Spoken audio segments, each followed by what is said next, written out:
আসসালামু আলাইকুম। আপনারা সবাই কেমন আছেন? আজকে খুবই সহজে কালা ভুনা রেসিপি আপনাদের সাথে শেয়ার করব, যেটা যে কেউ কিন্তু এই রেসিপিতে রান্না করে নিতে পারবে খুবই মজা করে। তো এই জন্যই আমার লাগবে 2 কেজি গরুর মাংস। গরুর মাংসর আমি চর্বিগুলো বেশি ফেলে দিয়েছি, হাড্ডি, এবং আমি নিয়েছি আঁশওয়ালা গরুর মাংস।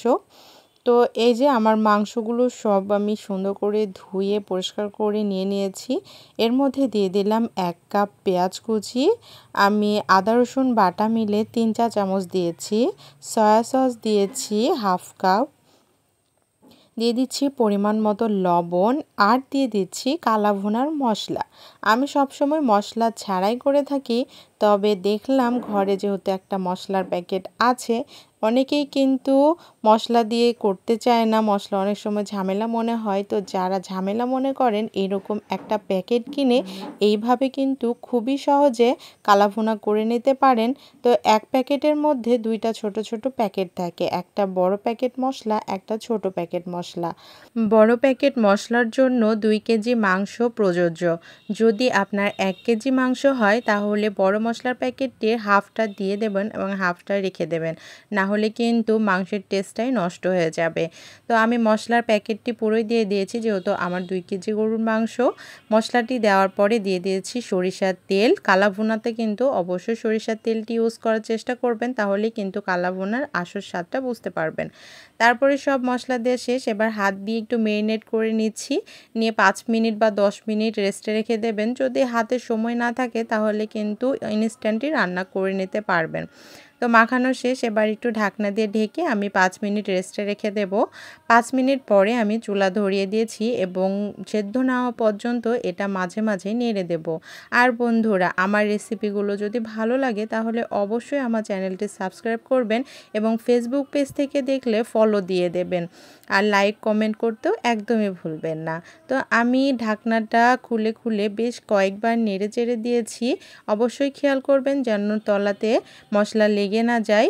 পর্যাপ্ত পরিমাণে যতটুকু সেদ্ধ হতে পানি লাগবে, অবশ্যই সেই পানিটুকু দিয়ে আপনারা সেদ্ধ করে নেবেন।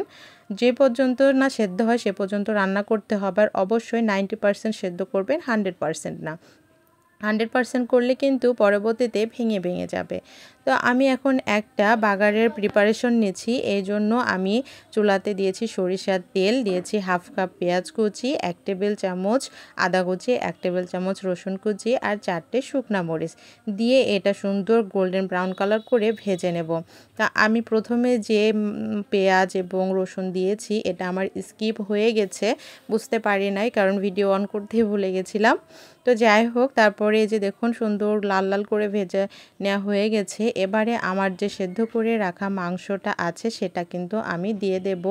এবার সঙ্গে সঙ্গে চুলাটা বন্ধ করে আমি ঢাকনা দিয়ে ঢেকে দেব। অবশ্যই কিন্তু মাংসটা ঢেলে দেওয়ার পরে নাড়াচাড়া করবেন না, ঢাকনা দিয়ে ঢেকে দেবেন এবং চুলাটাও বন্ধ করে দিবেন। এই ঢাকা দিয়ে রাখার কারণে বাগারের যে একটা সুন্দর গন্ধ এবং টেস্ট, এটা মাংসের মধ্যে খুব সুন্দর মতো ঢুকে যাবে। 5 মিনিট পরে ঢাকনাটা খুলে আবারও একটি নেড়ে চেড়ে দেবেন এবং আমার কিছু মশলা আছে, সেই মশলাগুলো অ্যাড করে দেব।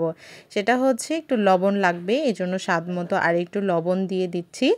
আর সেই মশলার প্যাকেটটি যে প্যাকেটটি ছিল, সেই ছোট প্যাকেটটিও দিয়ে দেব।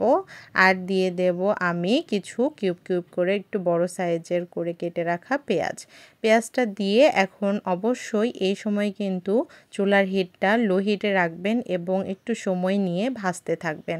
তাহলেই দেখবেন একটা সুন্দর কালার চলে আসবে, আর পুরো বাড়ি কিন্তু এই মাংসের সেন্টে ভরে যাবে। বুঝতেই পারবে যে বাসায় কিছু একটা স্পেশাল হচ্ছে।